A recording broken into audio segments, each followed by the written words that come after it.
নবীজি বলেন এরা জাহান্নামে যাবে শুধুমাত্র তার স্বামীকে একটা কথা বলার কারণে। বুখারী শরীফ 29 নম্বর হাদিস। উরিতুন নারা ফাইদা আকতারু আহলিহা নিসা ইয়াকফুর। নবীজি বলছেন অধিকাংশ নারীরা শুধু জাহান্নামে যাবে একটা কারণে, আর সেই কারণটা কি জানো? আমি মেরাজের রাত্রিতে গিয়ে দেখেছি উরিতুন নারা ফাইদা আকতারু আহলিহা নিসা ইয়াকফুর, অধিকাংশ নারীকে আল্লাহ জাহান্নামের মধ্যে দিয়েছে। আমি জিব্রাইলকে জিজ্ঞাসা করলাম, ভাই জিব্রাইল, কি লা ইয়াকফুরনা বিল্লাহ, এরা কি আল্লাহর সাথে কুফরি করেছে? এরা কি আল্লাহর সাথে শিরিক করেছে? এর জন্য কি আল্লাহ এদেরকে জাহান্নামে দিয়েছে এই নারীগুলোকে? জিবরাইল বলবে, না ইয়া রাসূলুল্লাহ, একজন নারীকেও শিরিক করার জন্য আর কুফরি করার জন্য এদেরকে জাহান্নামে দেয়নি। এদেরকে জাহান্নামে দিয়েছে শুধুমাত্র তার স্বামীকে একটা কথা বলার কারণে। কয়টা কথা? এই কথাটা যখন বলবো বলবেন, হুজুর আমার স্ত্রী তো আমাকে দৈনিকই কয়, আমার স্ত্রী আমাকে প্রতিদিনই এই কথা কয়। এই কথাটা মেয়েদের মুখের কমন ডায়লগ, তারা জানেই না। অথচ বুখারী শরীফের 29 নম্বর হাদিসে এই হাদিসটা বর্ণনা করা হয়েছে। যেমন তেমন হাদিস না, সহিহ সনদে বর্ণনা হয়েছে।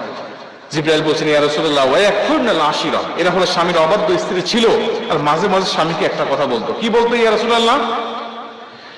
জিবরাইল বলছে, ইয়া রাসূলুল্লাহ ইয়া হাবিবাল্লাহ, এদের স্বামীগুলো ভালো ছিল। এদের স্বামীরা যখন এদের স্বামীদের কাছে এরা আবদার করতো, স্বামীরা তখন সেটা পূরণ করার চেষ্টা করত।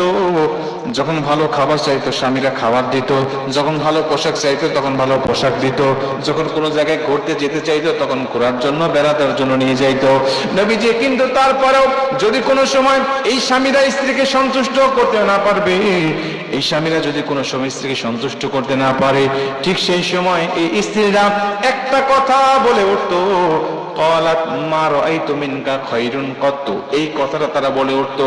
বলবেন, হুজুর আমার স্ত্রী তো আরবি জানে না, তো বললো কেমন করে?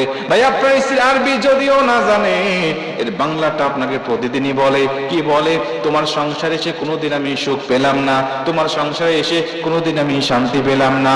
আমি মেয়ে বলেই তোমার সংসার করতেছি, অন্য কোনো মেয়ে হলে তোমার সংসার করতো না।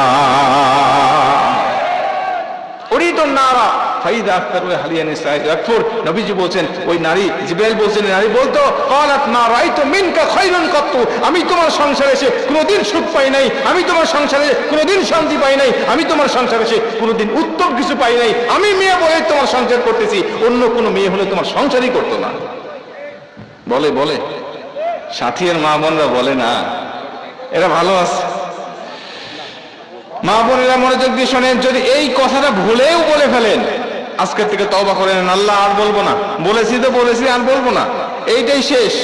আমার স্বামী, একটা স্বামী স্ত্রীর জন্য কতটা অবদান রাখে। নবীজি বলছে, যদি আল্লাহর পরে কাউকে সেজদা দেওয়া জায়েজ হতো, আমি বলে দিতাম প্রতিটা নারীকে তার স্বামীকে সেজদা দেওয়ার জন্য।